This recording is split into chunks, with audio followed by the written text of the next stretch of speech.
Nuevamente buenos días a todos, Dios me los bendiga. Bienvenidos a la casa del Señor. Es un gozo, ¿no? Cuando alabamos al Señor, ¿no? Como dice la hermanita Oscarina, nos despejamos, nos quitamos un peso de encima y entramos a la presencia del Señor. Es lo que Él nos permite, es un privilegio de que Él nos permita venir a la casa de Él a adorarlo, a exaltarlo. ¿Y cuántos esperan al Señor? La venida del Señor, yo espero con ansias la venida del Señor. En ese cántico yo decía, no, Señor, ya, ven pronto, porque este no es mi hogar. Y vamos a estar en nuestra verdadera casa, que es junto con nuestro Señor Jesucristo. Y para eso, pidámosle mucho al Señor que nuestro corazón no se enfríe, como decía la alabanza. Porque en los últimos tiempos, a muchos el corazón se les enfriará. Que el Señor siempre nos mantenga con un corazón ferviente para Él hasta que Él venga por nosotros. Amén. Bueno, como continuamos con las cartas de Pablo, hoy me corresponde la carta a los romanos. ¿Quién viene con esas ganas de escuchar esa carta a los romanos? No, porque las anteriores han sido muy edificantes. Dios ha hablado en nuestros corazones a través de Pablo y ha sido muy edificante para nuestras vidas. Perdón, yo pongo aquí, si no me paso del tiempo. Ya. Bueno, entonces vamos a conocer un poco sobre esta carta a los romanos, pero antes vamos a orarle al Señor que sea el que nos hable hoy a través de su palabra. Entonces inclinemos nuestro rostro, amado Señor.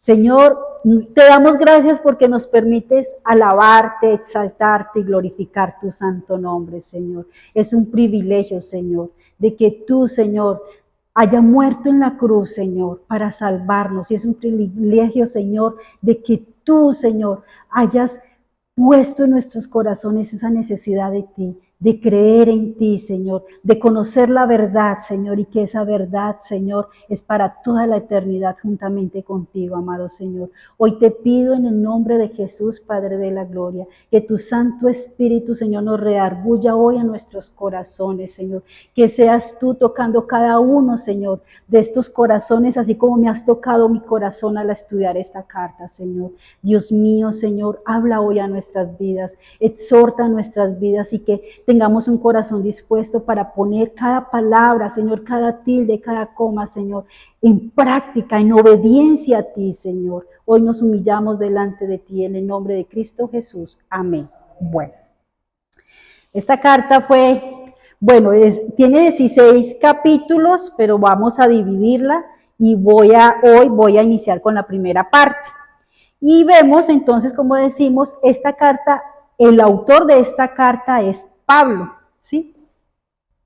En esta carta a los romanos todavía no había ningún líder estaba allí en esta iglesia de Roma, por eso Pablo les escribía esta carta.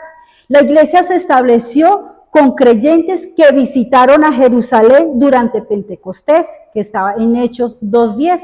Recordemos el día de Pentecostés, ¿sí? Muchos escucharon la prédica de Pedro y muchos se esparcieron, ¿sí?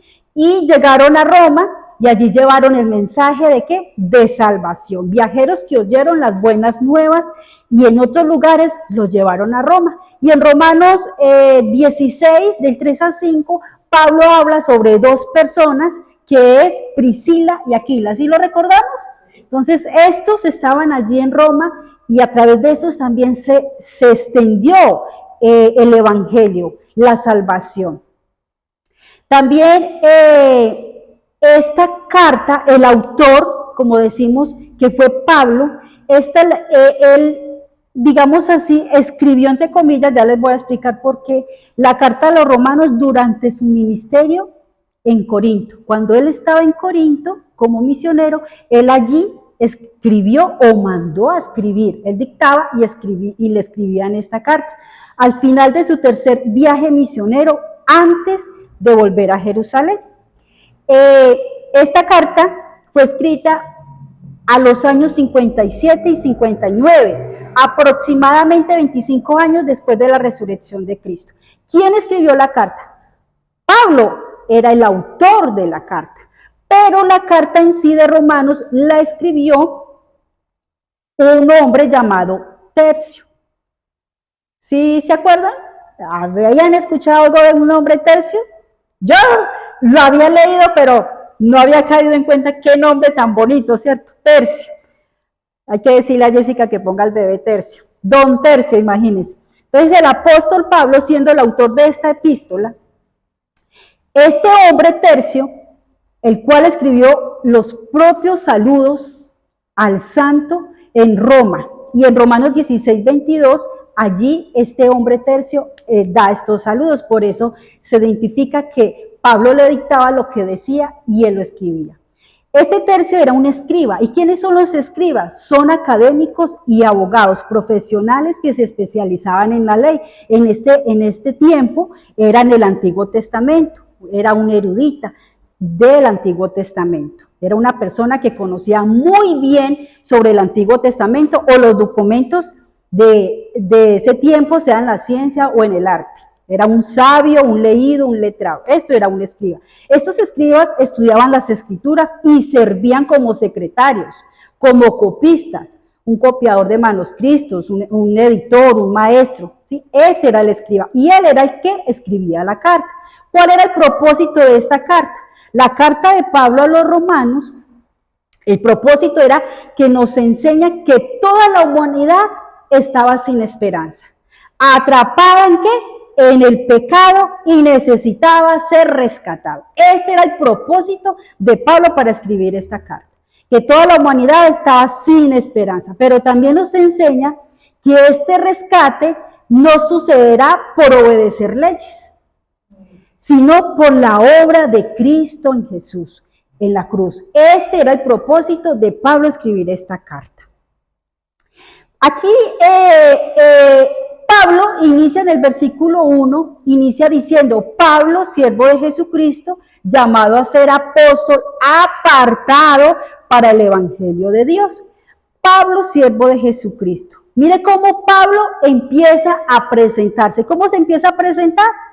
Se está identificando como un siervo, como un esclavo de Jesucristo. Y la palabra siervo quiere decir en la palabra griega doulos. Esta palabra nos da la idea de una sumisión del hombre hacia Dios. En este caso nos está hablando de una absoluta sumisión de Pablo a Jesucristo, siervo de Jesucristo. Pablo nos está diciendo aquí claramente que él está sirviendo a un solo Señor, no a varios, cuando dice, soy siervo del Señor Jesucristo. ¿Cuántos somos siervos del Señor Jesucristo? Pablo les dice, soy un esclavo de Jesucristo y fui comprado. ¿A quién les está diciendo a ellos? Cuando les dice, soy siervo. Es un esclavo, y un esclavo en esa época era considerado un instrumento sin libertad propia, en ese tiempo. Y todo lo que tenía el esclavo le pertenecía al amo. Sus hijos, su familia, su tiempo, sus fuerzas y lo que podía conseguir. Todo eso le pertenecía a su amo. Como esclavos, también debemos aprender a no estar buscando agradar a quién, a los hombres, sino agradar a Dios. Si soy sierva, si soy esclava de Dios, no debo de pretender agradar a los hombres, sino a Dios, a mi único amo. Muchos tienen muchos amos, muchos tienen muchos señores, ¿sí? Pero nosotros tenemos a nuestro único Dios, a nuestro único amo. La Biblia dice, no es la función de un esclavo de Jesucristo. No podemos nosotros estar enfocados en agradar a los hombres. Alguien puede estar sirviendo en la iglesia, pero solamente para que lo vean. Pero no como un siervo, no como un esclavo, para que servirle al Señor y otros puedan ser edificados y el nombre del Señor pueda ser glorificado. Un esclavo se sujeta a su amo. Y también dice aquí, Pablo, siervo de Jesucristo, pero también llamado a ser apóstol. Aquí Pablo dice, este llamado a ser apóstol, apóstol quiere decir que tiene autoridad, que es enviado. Y Pablo, como siervo de Jesucristo, fue llamado a ser apóstol. Y dice que él tenía la autoridad ¿Por qué? Por el Señor Jesucristo. En ese tiempo decían que los apóstoles tenían que, los únicos que eran llamados a ser apóstoles eran que los que andaban con Jesús. Pero como Pablo era perseguidor de la iglesia, iba en contra de los cristianos, Pablo no anduvo con el Señor, pero sí Jesús se le reveló a Pablo. Jesús sí se le reveló a Pablo y tuvo ese encuentro con el Señor. Ahí fue la conversión de Pablo, ahí fue cuando él ya empezó a conocer la verdad. Pero él aquí dice que fue el Señor el que lo mandó y que lo apartó como ese siervo y como ese esclavo. ¿Para qué? Para conocerlo, para cambiar su vida, pero también para extender su mensaje de salvación. Los esclavos y los siervos, y los que somos apartados para el Señor, una vez conocemos el Evangelio y lo aceptamos, creemos en el Señor, ese esclavo siempre va a ser la voluntad de Dios. No la voluntad nuestra, sino solo la voluntad de Dios. Dice Pablo, siervo de Jesucristo llamado a ser apóstol. Hoy vemos muchos que se autonombran como apóstoles, como pastores. Vemos en muchas iglesias, si es que no es la mayoría de las iglesias, cuando aún no es así. Siempre que profetizan, prosperidad y bendición. Es lo que profetizan, de que nunca nos va a ir mal, de que nunca le va a ir mal, que usted ya conoce al Señor, usted ya cree, lo recibe, o con una oración de fe. Cuando la Biblia nos dice que vamos a pasar, cuando la Biblia nos dice, cuando ellos predican de que no vamos a pasarla mal, que van a ser solamente bendiciones, la Biblia nos dice que sí vamos a pasar tiempos difíciles, que vamos a tener problemas, pero que Dios va a estar siempre con nosotros. Uno de los grandes problemas por lo que se autonombran las personas como pastores o apóstoles es que no quieren vivir bajo autoridad. No quieren vivir bajo autoridad. Todos nosotros tenemos que aprender a vivir bajo autoridad. Primeramente, bajo la autoridad de nuestro Señor Jesucristo a través de su palabra. Bajo la autoridad de nuestros pastores y de nuestros líderes. Bajo la autoridad, si se está trabajando, ¿cómo vivimos? Bajo la autoridad de ¿qué? De un jefe. Nuestros hijos, mientras están en la casa, están bajo la autoridad de ¿quién? De los padres. Ya una vez salen, y si ya no quieren seguir al Señor, ¿bajo la autoridad de quién? ¿Sí? Tenemos lo que dice la hermanita, bajo la autoridad de Satanás. Entonces, todos tenemos que estar bajo una autoridad, en este caso la autoridad de la palabra y nuestros pastores. Aquí Pablo les dice, cuando él se presenta como siervo y como apóstol, que es el apartado para el Evangelio de Dios, es apartado, es santificado para el Señor. Él les da un saludo.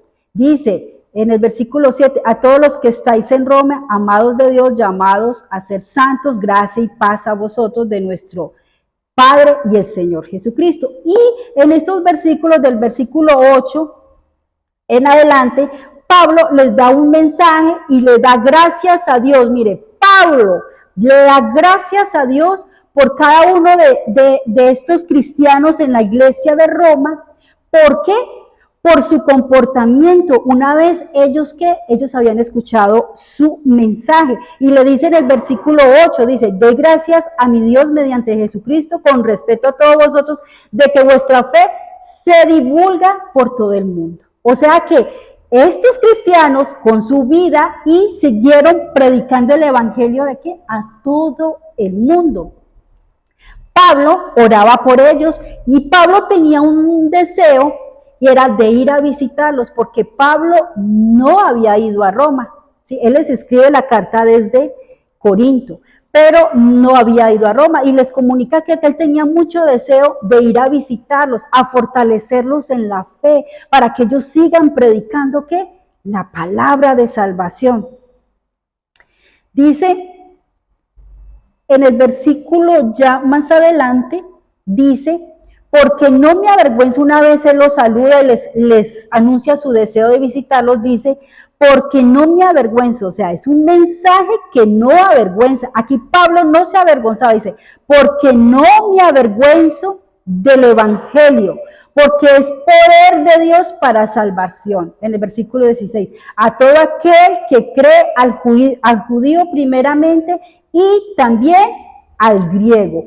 Pablo, habla de que él es deudor. No creo que nosotros, o sea, no que seamos deudores de préstamos, ¿no? De tarjetas de crédito, no. Aquí el deudor es que somos deudores de que se nos confió en nuestras manos el mensaje del evangelio. Así como Pablo está diciendo, soy deudor de proclamar este mensaje, así mismo nosotros somos deudores de nosotros seguir proclamando el mensaje del evangelio. Pablo dice aquí que a griegos y no griegos, quiere decir a judíos, a gentiles, a cualquier cultura, a cualquier raza. Nosotros somos deudores de llevarle el mensaje a todas las personas. Dice, no me avergüenzo. Pablo aquí, él les está diciendo que no se avergonzaba de dar el mensaje de salvación, del mensaje del Señor Jesucristo.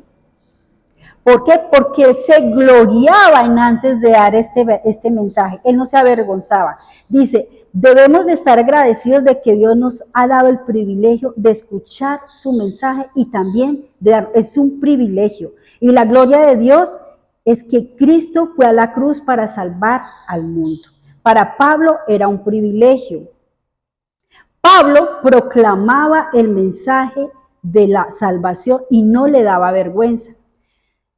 No le daba vergüenza, ¿por qué? Porque en ese tiempo, para proclamar el mensaje de un hombre como Jesús, que era carpintero, era conocido como un carpintero, de una familia muy humilde, de una mujer sola, pobre, no reconocida, no daba mucho de qué hablar. En ese tiempo, Pablo, para ir a decir, no, mire, es que hay un Dios, hay un Salvador, que es Jesús. En ese tiempo, ¿pero qué? Jesús, conocían cuál era la vida de Jesús. Jesús un carpintero. Sí, Él es Dios. Quizás se burlaban de Él o de muchos, pero Pablo decía, no me avergüenzo de proclamar el evangelio de nuestro Señor Jesucristo. En ese tiempo para esa gente era ridículo hablar en las calles de un Dios, un Salvador, que lo habían matado en una cruz y era un carpintero. Pablo no se avergonzaba, él se sentía orgulloso. ¿Cuántos de nosotros nos sentimos orgullosos de hablar de un Dios que murió en la cruz para salvar? ¿O nos da vergüenza?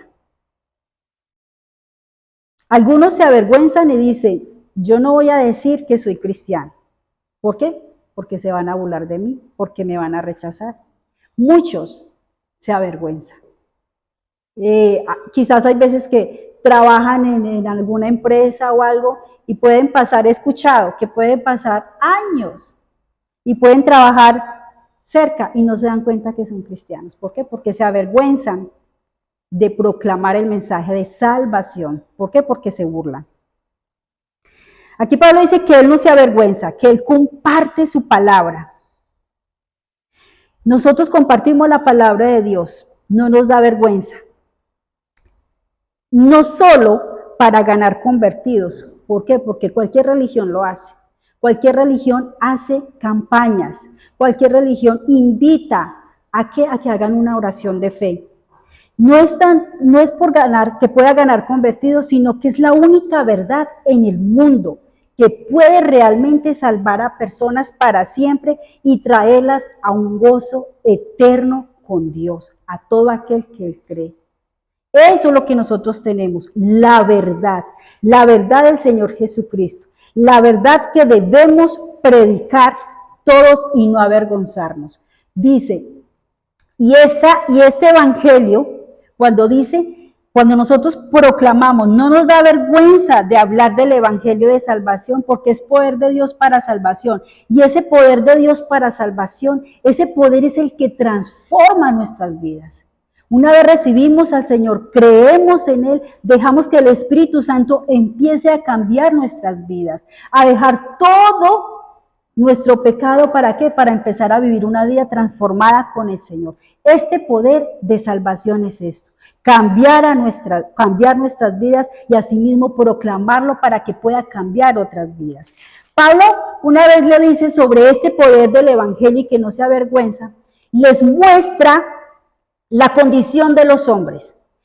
Y en el versículo 18 en adelante Pablo empieza a decirle cuál es la condición de todos los hombres. Y esa condición de todos los hombres es que todos somos pecadores. Todos somos pecadores. Vemos cómo Dios se revela por medio de ¿qué? De la creación. Y nos dice el versículo 18, porque la ira de Dios se revela ¿desde dónde? Desde el cielo contra impiedad e injusticia de los hombres. Dios se revela desde el cielo contra toda impiedad e injusticia. Esta es la condición de los hombres. Así estábamos antes y así éramos de pecadores. La ira de Dios que dice aquí, dice que se revela. Esta palabra ira significa juicio.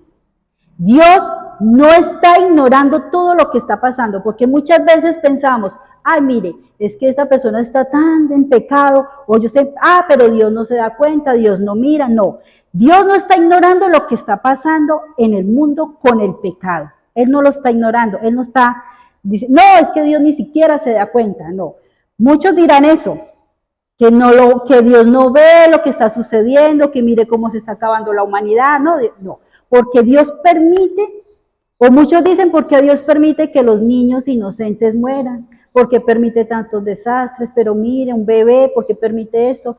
No, Dios no se da cuenta. No, Dios no está ignorando esto.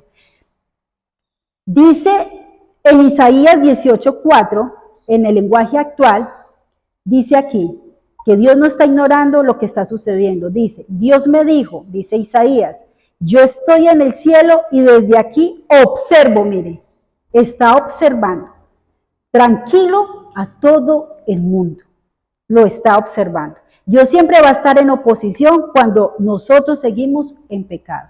Así lo ocultemos. Dios conoce nuestro corazón porque Él es omnipresente y omnisciente.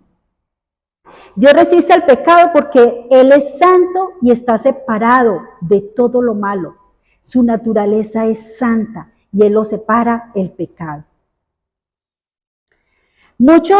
Hay iglesias que dicen que solamente predican que Dios es amor.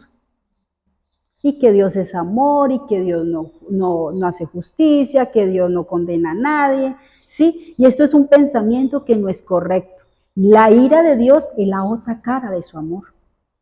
La ira, su juicio. Dios siempre va a estar en contra de lo malo. Y este juicio de Dios que se muestra desde el cielo, que nos dice en el versículo 18, es en oposición y en contra del pecado, a toda la maldad.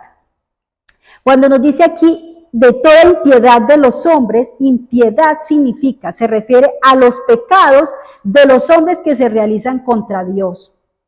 Impiedad es cuando yo pongo a mi esposo o a mis hijos en primer lugar que a Dios. Cuando yo pongo mi trabajo, mi estudio en primer lugar que a Dios, o mi dinero. Y aquí en injusticia, cuando dice que se revela desde el cielo con toda injusticia, se refiere a todos los pecados, hombres contra los mismos hombres. ¿Cuál? Los padres tratando mal a los hijos tratando mal a los padres, desobedeciendo con malas palabras, los padres violentando a su esposa. La impiedad contra Dios, cuando pongo primeramente otras cosas más que Dios, y la injusticia, el pecado contra los mismos hombres. Estos hombres, por su vivir y su forma de actuar, que está hablando aquí Pablo, detienen con injusticia la verdad por su maldad, por su desobediencia y por su pecado. Detienen esta verdad, detienen la verdad en sus vidas.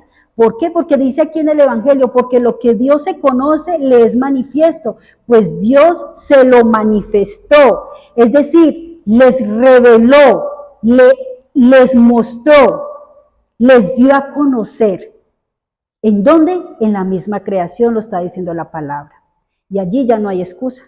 En el versículo 20 nos dice, porque las cosas invisibles de Él, su eterno poder y deidad, se hacen claramente visibles desde la creación del mundo, siendo entendidas por medio de las cosas hechas de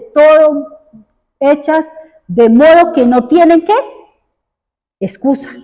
Se hacen claramente visibles la creación. ¿Sí? Muchos pueden decir, o he escuchado que dicen, no, pero pues es que, ¿cómo van a saber si no se les predica? ¿Cómo si no han llegado a ir hasta allá? No, aquí lo está diciendo, con la creación les está haciendo claramente visibles de que existe un Dios, de que hay un Dios. Y mira la maravilla de la creación. Yo tengo todavía grabado en la imagen de Perú de esos colores. Eso es hermoso, las aves, la creación misma está dando a entender de que hay un Dios vivo. La condición del hombre es impiedad e injusticia y Dios y su ira se revela contra eso y se opone.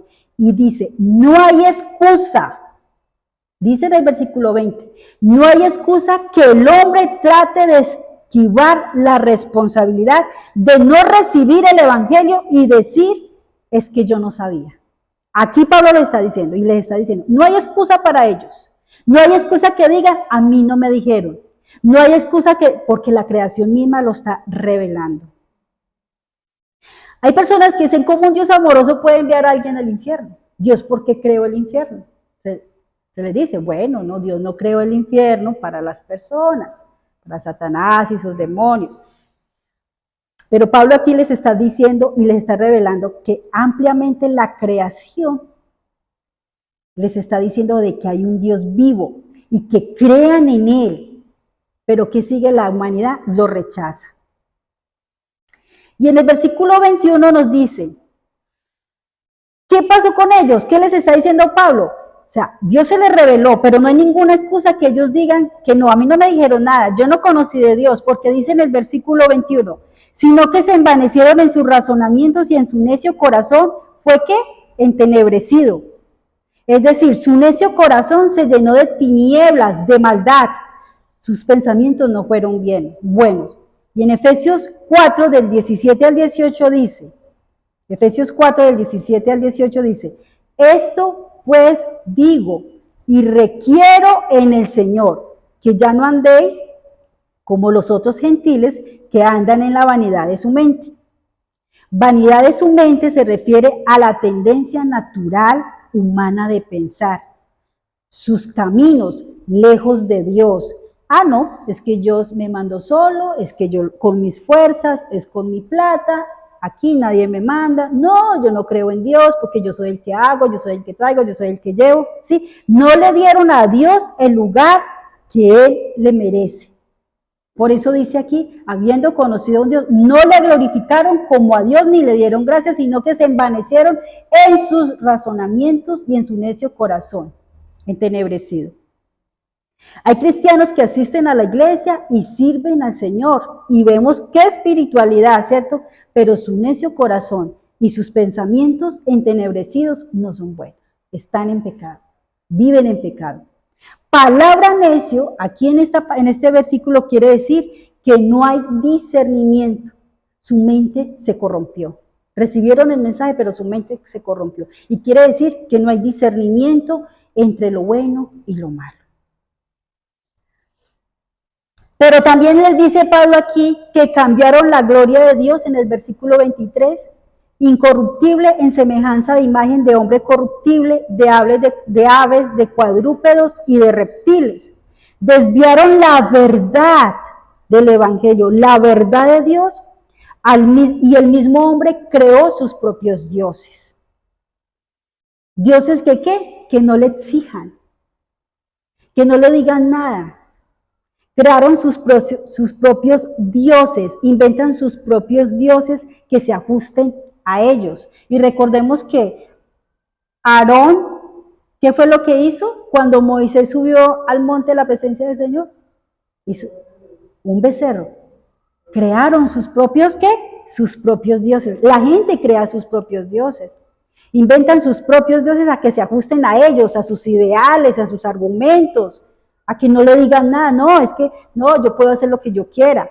Estos dioses pueden ser figuras de madera, pero también, porque muchas veces nosotros pensamos, no, es que nosotros ya no idolatramos imágenes ni nada, ¿cierto? Pero podemos tener dioses, no solo lo que éramos antes, sino que también puede ser nuestro Dios, nuestras metas, el estudio, puede ser el trabajo, el dinero, el poder, tener y tener. Puede ser un Dios, el esposo, la esposa, los hijos. Pueden ser dioses. No sé si ustedes lo han escuchado, ya ahorita pues no lo veo mucho, pero anteriormente sí escuché algo que decían que se había aparecido la Virgen en un árbol, la imagen de la Virgen. Y a eso empiezan a adorar, ¿a qué? Al árbol. Algo que no los va a bendecir, es una creación de Dios. ¿Sí? O que se le apareció aquí en la pared, aquí en Colombia es mucho de eso, que se apareció aquí en la pared la imagen del Señor. ¿Sí? Y empiezan a adorar y empiezan a crearse en qué? Sus propios dioses. Hoy se idolatran los animales. Hoy vemos cómo los idolatran como personas. Y es la creación de Dios. La idolatría empieza cuando la gente rechaza lo que sabe acerca de Dios. De ahí empieza la idolatría. Por eso el mensaje del Evangelio tiene poder para cambiar la vida de estos hombres como lo tuvo con nosotros.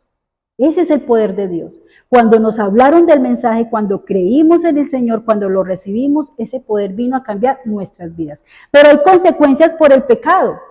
Y aquí, en esas consecuencias por el pecado, en el versículo 24 dice, por lo cual también Dios los entregó a la inmundicia en las concupiscencias de sus corazones, de modo que se deshonraron entre sí sus propios cuerpos. Estas consecuencias de su pecado, y dice aquí, que Dios los entregó. Y muchos, ay, no, qué Dios tan malo. Mire, ¿no? Aquí, cuando dice que Dios los entregó, es ya que cambiaron la verdad. ¿Por qué? Por la mentira.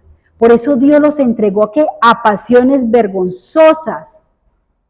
Pues dice en estos versículos que ya, digamos, se cambiaron, digamos, su uso natural por el que es contra la naturaleza. Mujer con hombre, ¿no? Pero se cambia que, mujer con mujer, hombre con hombre. ¿Sí? Mujer o con animales, ¿sí? Cambian su naturaleza. Cuando aquí dice la palabra los entregó, no es que Dios, no, mire, los entregó y esto y lo otro, no, aquí lo que quiere decir es que Dios los haya puesto en esa condición. O sea, no quiere decir que Dios los haya puesto en esa condición. No, mire, los entregó para que, mire, sea así, mujer con mujer y hombre con hombre. No, Dios quiere decir que los entregó, es que Dios los abandonó. Dios los dejó porque no quisieron creer en Él, porque no siguieron su palabra. Dios los dejó ¿en qué? En su necedad, en su inmundicia, en sus deseos desordenados. Esta es la concupiscencia, cuando dice que en la concupiscencia de sus corazones, esa concupiscencia son los deseos nuestros de nuestro corazón. Los deseos pecaminosos que vienen de nuestro corazón. Esa es la concupiscencia. Dios les da la oportunidad que lo conozcan, que escuchen su mensaje y que cambien su vida para Él. Pero siguen ¿en qué? En su necedad de no escuchar su mensaje de Dios. ¿A cuánto les hemos predicado? ¿A cuánto les hemos dicho? Mire, es que Dios es la salvación. Dios es la salvación de su problema. Dios va a restaurar su matrimonio. Dios lo va a ayudar a alejarse de las drogas. Pero ellos siguen ¿en qué? En su concupiscencia, en sus deseos de su corazón. ¿De qué? De hacer lo malo, porque eso es lo que los satisface. Y solo con Cristo tenemos ese poder para dejarlo. La consecuencia de este rechazo es la inmundicia que crece cada día más. O sea, no se quede ahí, sino que la consecuencia de ese rechazo a Dios crece cada día más su concupiscencia, sus deseos. Y esto los llevan a ¿qué? Como dice aquí, a que deshonren cada día más sus propios cuerpos. Vemos tanta, ¿cierto? Tanta maldad, tanta cosa que, o sea, que da tristeza, da dolor de ver cómo deshonran sus cuerpos, cómo se hacen tatuajes, cómo se quieren parecer animales, cómo, digamos, hay personas que no sé si lo han visto, de que quiere ser un caballo y ya se puso por dentro de su pie los cosos de los caballos, se pone cola, el que quiere ser gato, ¿sí ven? Deshonra sus propios cuerpos. Dice, ¿qué otras cosas podemos ver hoy que destruyen el propio cuerpo? La drogadicción. ¿Qué vimos nosotros el viernes? ¿Qué nos decía Anita? Son consecuencias de rechazar a Dios, son consecuencias de decir, es que yo puedo solo, sin un Dios. Y ahí ya ancianos, viendo las consecuencias de la drogadicción. Y quién sabe qué otras cosas, del sexo perverso, fuera del matrimonio, lo que les hablaba de la homosexualidad, de los tatuajes. Yo no sé si ustedes han visto imágenes, cómo se dañan su cuerpo, su cara, su nariz, que tiene que ser como un reptil, su lengua, se hacen huecos, se dañan su propio cuerpo.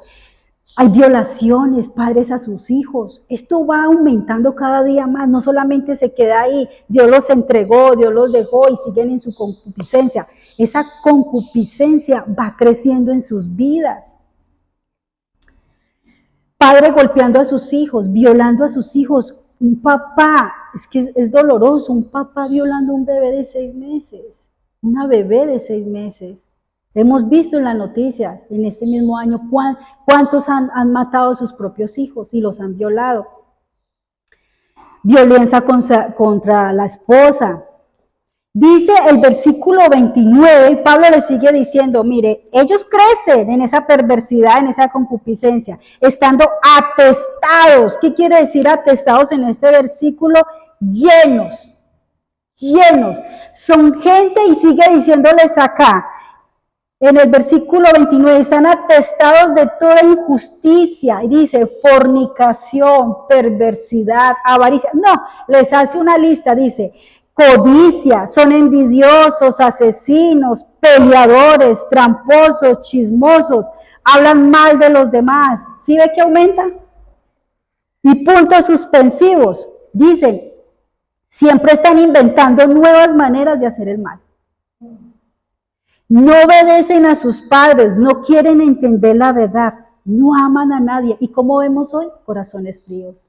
¿Qué vemos hoy cuando hay un accidente, cuando hay una muerte? En vez de ir a ayudar a esa persona, cogen su celular y graban. Y pueden ver que la persona está agonizando. Corazones fríos, no aman a nadie, ni se compadecen de nadie. Y no se compadecen, va creciendo la maldad en sus corazones. Lo que Pablo quiere decir, que esta es la verdadera condición de todos los hombres. Esta es la condición. Pero Pablo también les dice en el versículo 32, que los que practican tales cosas son dignos ¿de qué? De muerte. De muerte. Son dignos de muerte. Por eso, mis hermanos, yo les exhorto a que debemos de seguir predicando la palabra. Mucha gente está así. Y mire lo que nos dice aquí en este versículo, son dignos de muerte, una muerte eterna sin Cristo en un infierno. Lo único que puede sacar a estos hombres de esta condición de pecado, para que sean libres de esa condición en la cual se encuentran, es el poder de la palabra, es el poder del evangelio. Por eso tenemos que predicar. Por eso Pablo les dice, no me avergüenzo. Y dice, y les doy gracias a Dios por ustedes, porque ustedes están proclamando el evangelio a todo el mundo. Por eso dice, no se avergüencen, sigan predicando el evangelio, porque hay muchas personas que están en estos deseos, en esta concupiscencia y necesitan escuchar el evangelio para ser salvos. Pero también dice, ya en el capítulo 2, dice, hay un justo juicio de Dios. Y ya vimos las condiciones de estas personas que nos habla Pablo, ¿cierto? Condiciones de pecado, de su concupiscencia, que cada día se van deshonrando más sus cuerpos. Pero podemos decir nosotros, no, menos mal que el Señor ya me sacó de ahí. No, menos mal que yo ya no soy como ellos. ¿Cuántos hablamos así? Menos mal que ya no soy como ellos, ¿cierto? Pero aquí Pablo también le habla a otra clase de personas. Y esta otra clase de personas les está diciendo y les habla aquí en el versículo 1 del capítulo 2 y dice: por lo cual eres inexcusable, oh hombre. Ya les habló a aquellas personas inconversas que no rechazan y que no quieren, pero aquí les habla a otras. Inexcusable, oh hombre, quien quiera que seas tú que juzgas. Pues en lo que juzgas a otro te condenas a ti mismo, porque tú que juzgas hace lo mismo. Mas sabemos que el juicio de Dios contra los que practican tales cosas es según verdad. Y piensas esto, oh hombre, tú que juzgas a los que tal hacen y hacen lo mismo, que tú escaparás del juicio de Dios. Versículo 4, menosprecia las riquezas de su benignidad, paciencia y longanimidad, ignorando que su benignidad te guía al arrepentimiento. Y versículo 5, pero por tu dureza y por tu corazón no arrepentido, atesoras para ti mismo, ¿qué? Ira para el día de la ira y de la revelación del justo juicio.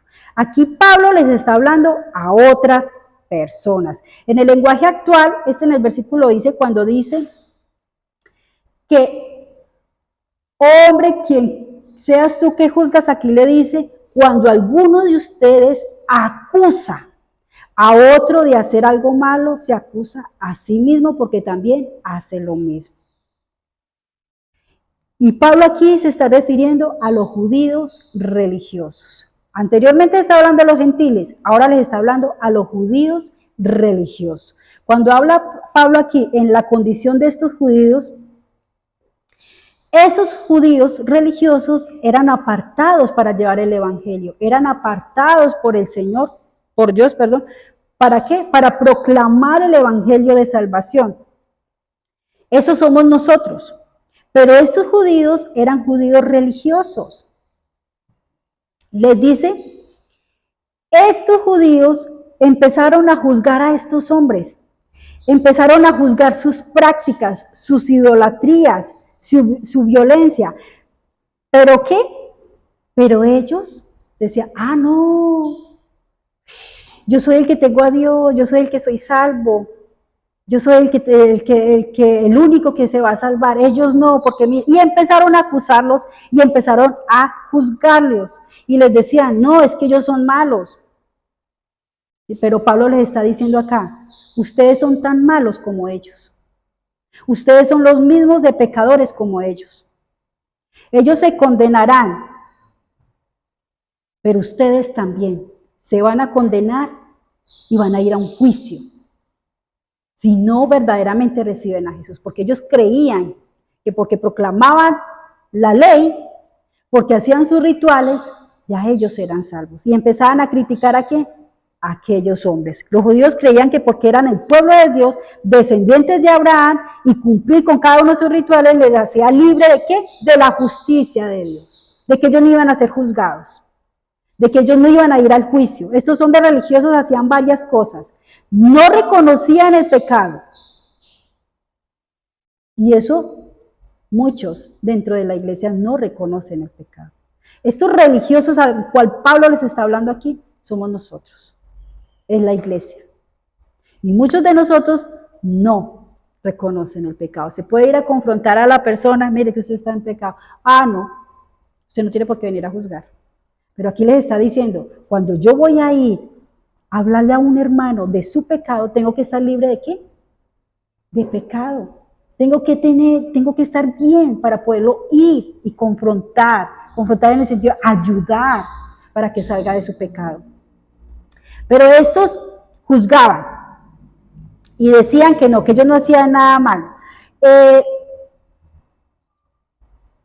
Ellos pensaban que se iban a escapar del juicio de Dios. Y dice aquí que menospreciaban las riquezas de la benignidad de Dios cuando se les daba el mensaje del evangelio.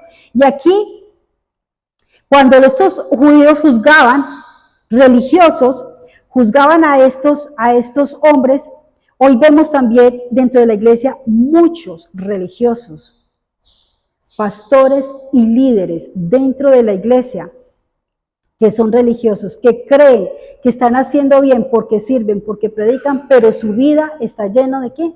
De pecado. Su corazón está entenebrecido. Aparentan ser muy espirituales, pero su corazón lo conoce Dios. Y les dice aquí Pablo, son inexcusables. No hay excusa porque también son pecadores y también van a ser juzgados. Y dice en el versículo 2, mas sabemos del capítulo 2 que el juicio de Dios contra los que practican tales cosas es según verdad. Y este juicio va a llegar a ellos. Y este juicio también a los cristianos que aparentan ser de Dios y no han nacido. Pero también aquí nos dice, y les dice aquí, que menosprecian la riqueza de su benignidad, con paciencia y longanimidad. Y dice, y esto no los está guiando al arrepentimiento. ¿Por qué? Por su dureza ¿de qué? De corazón. Menosprecian la palabra, menosprecian el mensaje de Dios por la dureza de su corazón. A ellos no les importa sino sus rituales, no les importaba sino el ir y llevar la ley, el ir y confrontarlos a los otros con su pecado, pero ellos mismos no se examinaban su corazón. Y dice aquí la benignidad, cuando dice aquí la palabra benignidad, es la paciencia de Dios. Esto es lo que quiere decir cuando les dice menosprecian las riquezas de su benignidad. Están despreciando la riqueza, o sea, la paciencia de Dios. Dice en el lenguaje actual, Dios es bueno y tiene mucha paciencia y soporta todo lo malo que ustedes hacen. Pero dice, pero no vayan a pensar que lo que hacen no tiene importancia. Dios los trata con bondad para que se arrepientan de su maldad. No quiere decir que Dios los deja o deja al cristiano o esto y lo otro, hacer lo que quiera. No, la benignidad de Dios es la paciencia que tiene. Y en 2 de Pedro 3:9 dice, 2 de Pedro 3:9 dice, aquí es como Dios muestra su paciencia y nos dice, el Señor no retarda su promesa. ¿Y cuál promesa es? ¿Qué fue lo que cantamos hoy? La segunda venida del Señor. Aquí en 2 de Pedro 3:9 dice, el Señor no retarda su promesa. Esta es la benignidad de Dios, la paciencia. Según algunos la tienen por tardanza, sino que es paciente, ¿para quién? Para con nosotros, no queriendo que ninguno perezca, sino que todos procedan al arrepentimiento. En su bondad, Dios retarda su juicio para darle tiempo al hombre, mire, para que se arrepienta. Eso es lo que Pablo les está diciendo a los judíos. Mire, usted que critica, usted que juzga, pero usted tiene que arrepentirse, usted tiene que nacer de nuevo. Y esto lo vemos mucho dentro de la iglesia. Si Cristo viniera hoy, mucha gente quedaría en el juicio de Dios. Dios está esperando que muchos se arrepientan de sus pecados dentro de la iglesia. Porque muchos, aún pastores, no han nacido para Dios. El mundo se ha corrompido por su pecado, ignorando la verdad, la paciencia y la misericordia de Dios. Dice, y por eso por su misericordia no hemos sido consumidos. ¿Por qué? Porque la misericordia de Dios cada día, cada mañana es nueva. Pero esa misericordia de Dios es ¿para qué? Para arrepentimiento, para acercarnos a Dios. ¿Qué hacemos nosotros como cristianos? ¿Le fallamos? A veces pisoteamos la misericordia de Dios porque pecamos contra Dios, le desobedecemos. No hacemos las cosas que el Señor nos dice, sino lo contrario, a lo que yo quiero hacer. Y mire, recordemos cada que abramos nuestros ojos, la misericordia de Dios es nueva. ¿Para qué? Para arrepentirme. Dice, pero por su dureza de su corazón, no arrepentido, atesoras ira para el día de la ira de la revelación del justo juicio de Dios. Y esa dureza de corazón atesora el juicio. Debemos examinar nuestro corazón, porque muchas veces somos como Pablo con estos judíos religiosos. Porque Él los confronta y muchas veces nosotros criticamos mucho a las personas inconversas por sus pecados, pero nosotros estamos iguales, pero debemos examinar nuestro corazón, que el Señor confronte nuestro corazón y si hay dureza, si estamos mal en nuestro corazón, que haya un arrepentimiento genuino. Pablo les dice ya en los siguientes versículos, hablándole de todo esto a los judíos religiosos, y le dice que este juicio no hay acepción de personas, porque ellos creían que Dios no los iba a juzgar, que solamente eran aquellos hombres que deshonraban su propio cuerpo y hacían todo eso. Y les dice, Dios no hace acepción de personas, lo dice en el versículo 11, porque no hay acepción de personas para con Dios. Él va a juzgar a todos, no va a haber favoritos. El juicio final es para los que rechazan a Cristo, para los que no quieren nada con Dios, es el juicio final. Y en el versículo 5 dice, por esa dureza corazón, como dice en el B, dice, y la ira de Dios, de la revelación del justo juicio, dice, versículo 6, el cual pagará a cada uno conforme a sus obras, les dará a cada uno lo que merece. Vamos a ser juzgados y le dará a cada uno lo que merece, y dice segunda de Pedro 3:7, pero los cielos y la tierra que existen ahora, están revelados por la misma palabra, guardados para el fuego en el día del juicio y en la perdición. De los hombres que impíos. Dios dará la orden que en el momento indicado los cielos y la tierra sean destruidos con fuego. No que el hombre va a destruir la tierra, es Dios con fuego. Dice en el lenguaje actual, serán quemados el día en que Dios juzgue a todos y destruya a los que hacen el mal. Aquí les está haciendo una advertencia, Pablo. No mire aquellos hombres que están en pecado, sino ustedes los que proclaman a Dios. Ustedes los que se creen religiosos y dicen que son salvos. El juicio final, en el juicio final esta vez, dice, va a ser cielos nuevos y tierra nueva. Y en Judas 6 dice, a los ángeles que no guardaron su dignidad, sino que abandonaron su propia morada, los ha guardado bajo oscuridad en prisiones eternas para el juicio del gran día. O sea, que si a ellos están allí bajo oscuridad en prisiones eternas para ese día, Pablo les está diciendo, para ustedes, si no se arrepienten, si no nacen de nuevo, si no empiezan a vivir, a que ese poder del evangelio cambie sus vidas, también van a ir a ese juicio. El hombre por su dureza y su corazón no arrepentido hará parte de este juicio final. Y concluyo con 2 de Timoteo 4:1-2. 2 de Timoteo 4:1-2. Le dice Pablo a Timoteo. Timoteo era un joven que estaba proclamando el evangelio de Dios, llamado y apartado por Dios. Y le dice Pablo a Timoteo, Timoteo, te encarezco. Y hoy el Señor nos está diciendo a nosotros. Esa palabra, te encarezco, como que le ruego, delante de Dios y del Señor Jesucristo, que juzgará a los vivos y a los muertos en su manifestación. Dice en el versículo 2, que prediques la palabra, que instes a tiempo y fuera de tiempo, que redarguya, que reprenda, que exhorta con toda paciencia y doctrina.